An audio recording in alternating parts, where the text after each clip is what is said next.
जरा दोनों फर्क। सरकार के ऊपर हमले की गति तेज हुई है। इसका सबसे बड़ा कारण है कि सरकार ने अपनी विश्वसनीयता खोई है।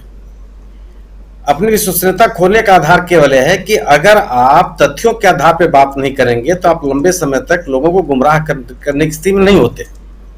अगर सत्तारूढ़ दल ये कहता है कि राहुल गांधी ने पिछड़े वर्गों का अपमान कर दिया अपने भाषणों में और तथ्य इसके विपरीत हैं, तो कैसे आप इसको लंबे समय तक चला सकते हैं? आप चिल्लाते रहिए, तमाम लोग एक ही तरह की बात करिए, लेकिन जिसको सुनना उसको क्रॉस चेक करेगा ना कि आखिर राहुल गांधी ने पिछले वर्गों का अपमान कहां कर दिया। अगर मोदी नाम के भगोड़ों का नाम लेना पिछड़े वर्ग का अपमान है तो इस पर तो केवल बीजेपी के लोग विश्वास कर सकते हैं। प्रधानमंत्री जी का नाम लेना अगर पिछड़े वर्ग का अपमान है तो केवल उनके समर्थक विश्वास कर सकते हैं। सवाल यह है कि जिस नरेशन को आप चलाना चाहते हैं अगर उसमें तथ्य नहीं है तो उसको आप लंबे समय तक चला नहीं सकते, इसलिए आपके सामने विश्वसनीयता का संकट हो गया। आपने एक कथा कहानी चलानी शुरू की कि साहब कि राहुल गांधी ने लंदन में जाकर देश का अपमान कर दिया। जब उन तथ्यों को लोग सुनते हैं तो कहते हैं कि भाई कहां अपमान कर दिया।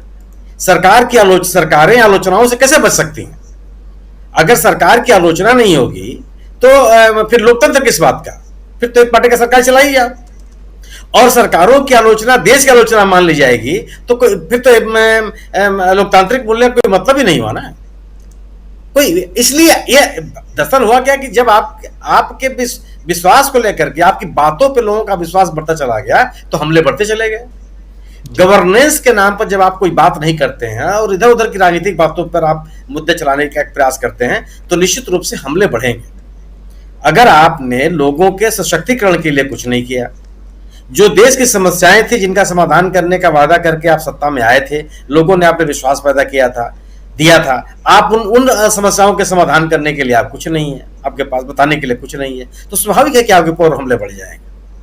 क्योंकि जिस विश्वास के साथ लोगों ने आपको अपना जन समर्थन दिया वहां पे लोग अपने आप को ठगा हुआ पा रहे हैं।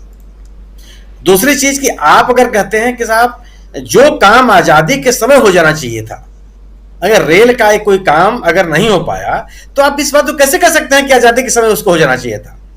आजादी के समय की आर्थिक स्थितियां क्या थी, प्राथमिकताएं क्या थी?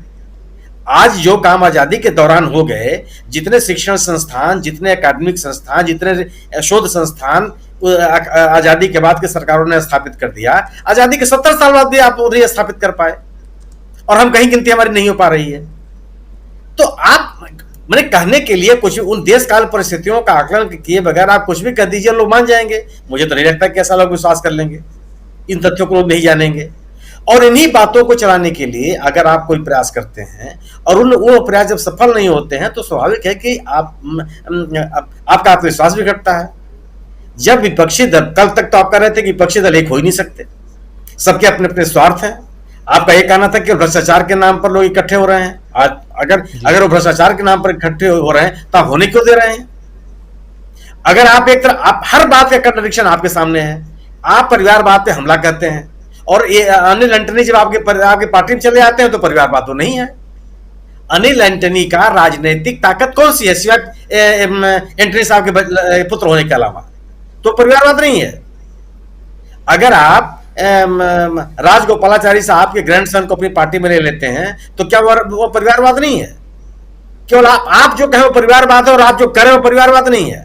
तो आपकी राजनीति में कंट्राडिक्शन तो खुद पैदा करते हैं आप, और इसलिए आपके ऊपर हमले ही बढ़ते चले जाते हैं, क्योंकि आप अपने की गई कार्रवाई से बच कैसे सकते हैं।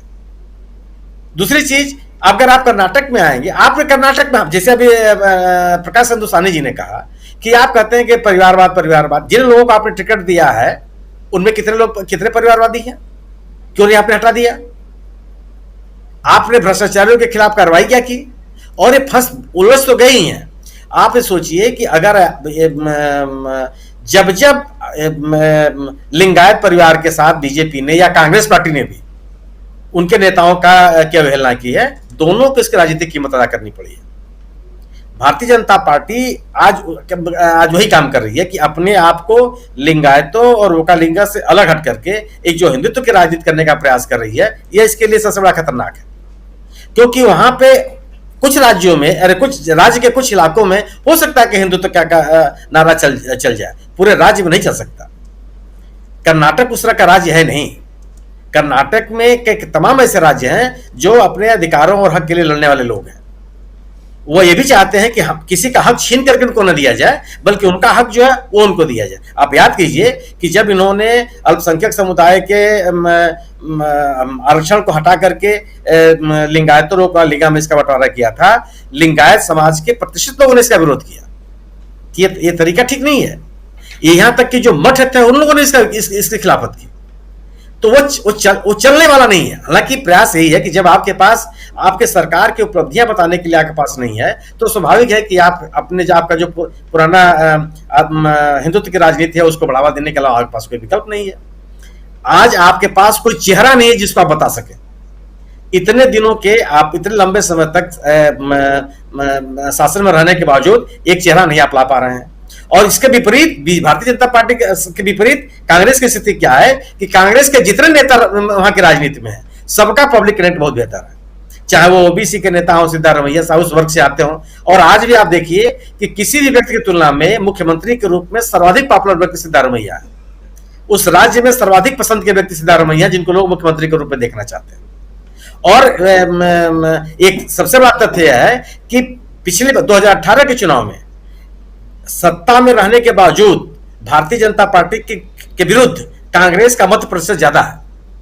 माने कि कथित एंटी इनकम्बेंसी के बावजूद भारतीय जनता पार्टी की तुलना में बीजेपी का कांग्रेस का जो मत प्रतिशत है वो इनके साथ ज्यादा रहा, बीजेपी का कांग्रेस का ज्यादा है। बीजेपी कर्नाटक में कभी अपनी ताकत के ऊपर सरकार बनाने में सक्षम नहीं रही है, और कांग्रेस का जनाधार किसी चुनाव में घटा नहीं है। आप कह सकते हैं कुछ जानकार लोग कि लोकसभा के चुनाव में बीजेपी का मत प्रतिशत बढ़ गया, लेकिन कांग्रेस का घटा नहीं। जो मत प्रतिशत घटा वो जेडीएस का घटा, और उसके आधार पर बीजेपी का मत प्रतिशत बढ़ गया।